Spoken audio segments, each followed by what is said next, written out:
Trouver des bras le plus vite possible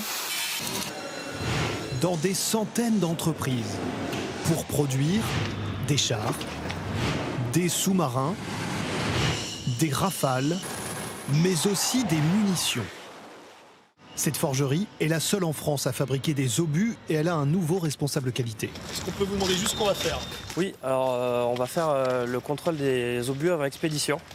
Avec un BTS chimie, Maxime a été embauché en un claquement de doigts. L'entreprise était en grande difficulté. Voilà encore 4 ans, 19 salariés seulement. Aujourd'hui, ils sont 90. Donc je vérifie que j'ai pas de défaut flagrant dans les pièces. Et avec des carnets de commandes qui s'envolent, Maxime a de grandes chances de progresser dans l'entreprise. Vous voyez où dans 10 ans, vous? J'espère ici. Ouais. À quel poste, je sais pas. J'ai des plans sur le côté privé, à côté. Sur le côté personnel, tout ce qui est achat d'appartements ou autre. Donc j'aimerais bien m'installer ici. Les forges de Tarbes illustrent à la perfection le grand bond en avant du secteur de l'armement. En 2021, 5000 obus produits ici. Cette année, ce devrait être 160 000. Les explosifs étant rajoutés chez un partenaire extérieur. Problème, les métiers sont techniques et la France manque de formation. Bon, les filières ont été quasiment abandonnées sur les métiers d'usinage, de forgeron. Et nous, en interne, on va les former.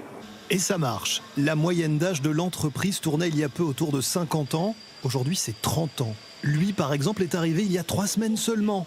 Et il apprend en faisant. Et avec la presse, hop, il va se retrouver à l'intérieur pour faire le filetage. Pour recruter, l'entreprise a dû revoir sa grille de salaire. On était sur des niveaux qui étaient inférieurs à 2 000 € pour un technicien de maintenance. Aujourd'hui, on est bien au-delà des 2 500 € pour quelqu'un de qualifié. Partout sur le territoire français, les usines de défense prédisent un boom des recrutements.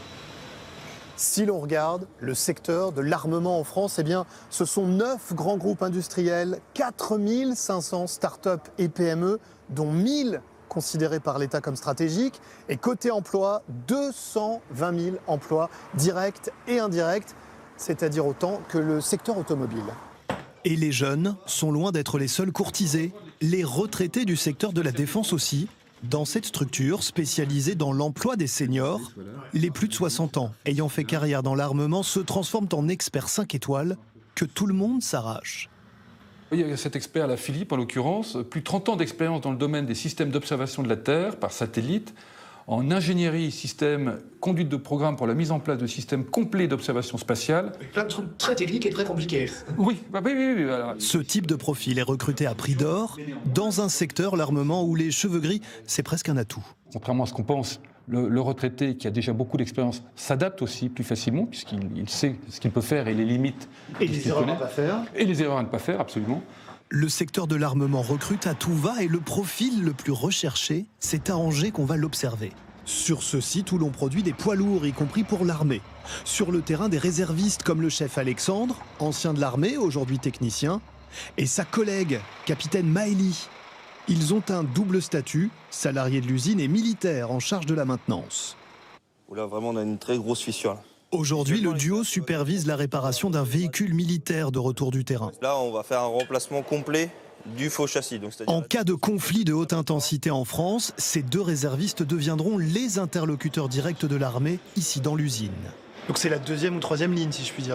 C'est la 2e ou 3e ligne, mais qui est tout aussi importante, voire plus importante, puisque si les équipes sur le front n'ont pas de matériel, derrière, l'engagement s'arrête très vite. L'armée veut recruter 3000 réservistes dans le pays. Critère, avoir des compétences industrielles. Pas besoin d'avoir été soldat par le passé, même si comme Alexandre, c'est un plus. C'est un peu comme une sorte d'aboutissement, de pouvoir continuer à apporter mon soutien aux forces armées, malgré que je ne sois plus militaire de carrière.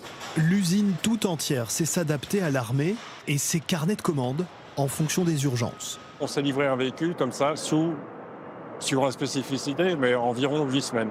Et là, c'est aussi la réactivité qu'attend l'armée derrière nous. La difficulté pour le secteur, c'est d'avoir de la visibilité. L'État, pour l'heure, promet d'énormes investissements. Il faut maintenant savoir où, quand et pourquoi.